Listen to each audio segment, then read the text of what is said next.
we got rid of that shit, and then he started telling me how he became part of the organization, his whole dad story, how he grew up, and how he didn't want to be part of the cartel. He's like, dude, I wanted to be a pilot. So I wanted to study for a pilot. I started like the school, whatever. But in order to be a pilot in Mexico, you need to go to at the end. You need to go to the through the Mexican military to get a permit to fly. So he's like, okay, I approve all my tests and exams, whatever. I showed up to my dad. It was about 18, and he's like, dude, I need my credentials from the Mexican military. I'm gonna show up to the military zone here in Sinaloa, whatever, to ask for my card. And he's like, the fuck, you're not gonna do that, dude. Like, that's too risky. No, find another fucking thing to do. And he's like, what do you mean? And he's like, dude, you have my same name. The government is all after me. They're gonna be after you, or they're gonna take you in order to get me. So no, find another thing to do. So he's like, what else? And he's like, just set up a business. And he's like, okay. So I started setting up a business. And then my dad said, like, okay, but you're not gonna run that business, right? You're gonna have a front man running that business for you. And he's like, no, dude, the whole fucking thing of doing a business is to run a business. He wanted to get his hands dirty. Yeah. And no, he was like, no, dude, like, if you do that, you're risking yourself. You're putting yourself out there too much. That don't. If you want to have a business, I can give you the money, put the business, but have a frontman run for you.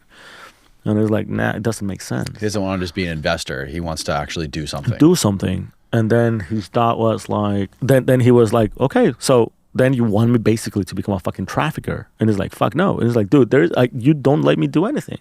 I want to do something. So yeah, let me move some bricks. And he's like, all right, if you want to do that, that's how you. So he gave him a couple of bricks. He told me that he sold the bricks, came back home, and his dad asked him like, how much money did you made on them? And he's like, I don't know, let's say he paid 10,000 for the bricks, sold them, came back, how much money you made on it? And he's like, 10,000. He's like, what do you mean 10,000?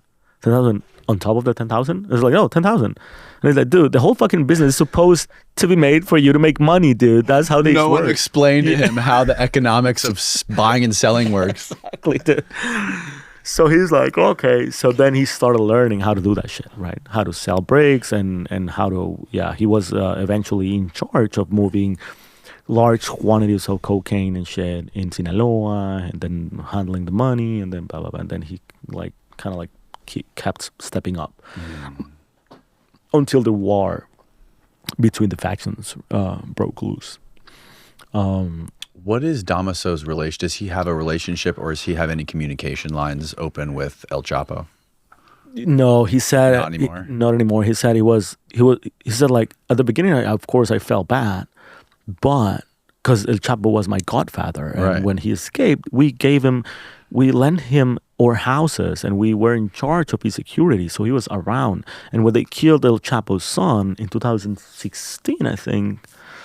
Edgar. They killed his son? They killed his son, dude. Which one of his sons? Like Edgar. He was the youngest. Oh, fuck. I didn't even realize that. Edgar Guzman. He was killed allegedly by mistake, because who? By his same organization. They thought he was part of the Beltran Leiva's rival faction, the Sinaloa Cartel. But it was allegedly his own same organization who killed him by mistake. And he was best friends with Damaso. They were best friends, like since kids.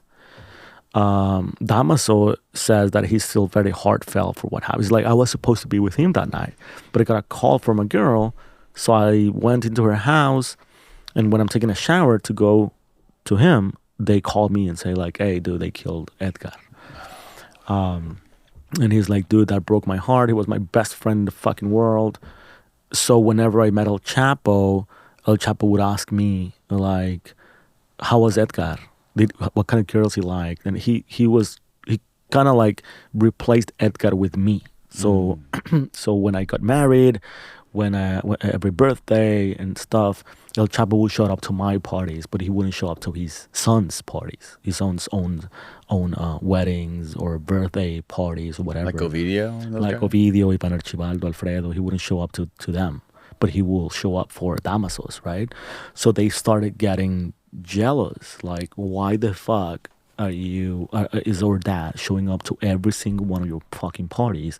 He's not showing up to us. Yeah.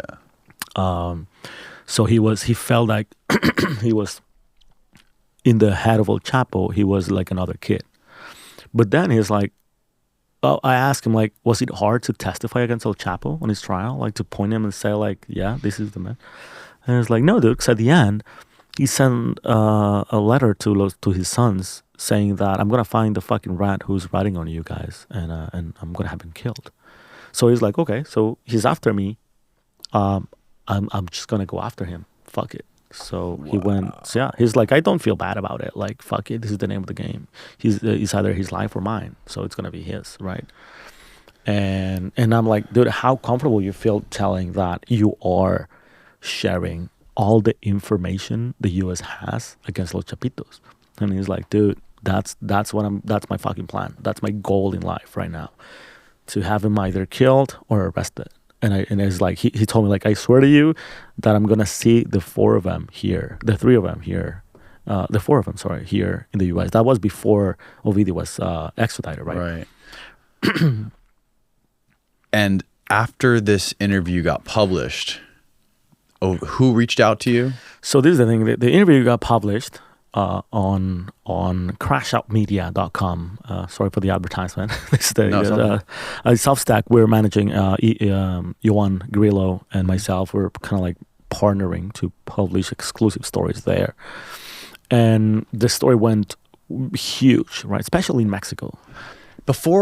Quick aside, before you published it or before you even interviewed him, did you reach out to some of the big like media outlets that you typically work with? Not before interviewing him. Okay. Like after interviewing him, after I recorded the whole fucking, because I recorded the whole interview with proper podcast microphones and shit. Like I got a gear and I have a full. It's not the whole hours, of course. It's about a 3 hours interview. Wow, you edited 12 into 3? I didn't record everything. Okay. There was no fucking way I could have enough space to record everything, right? So I did take notes on everything, everything. I have like huge notepad on notes, but I have 3 good hours of audio of that interview. But then, okay, so I didn't reach out to anyone probably after a month after the interview, because I was planning on how am I going to publish it? Is it worth it? What scenarios I'm going to face? What backlash can I get from that? The legal side of it as well, like the whole fucking thing. So it took me a month. Before traveling, I also was dealing with another set of stories, hard reported stories, so complicated. So I need like free space. When I have some stories like these, sometimes like that, for probably 2 weeks, I went out of my home to my parents to live on one of the rooms and to just stay there and think, right? Try to focus and think, what am I about to do? And is it worth it? And how to package this story and who I'm going to pitch it to, and just dumb the whole fucking thing, Yeah. And then when I had something together, I reached out to Rolling Stone first. They said they were interested. It was like, yeah, fuck yes, we're definitely interested. This is the godson of El Chapo speaking for the first time ever. So this is massive during a hunt for Los Chapitos, right? So this is a great exclusive shit.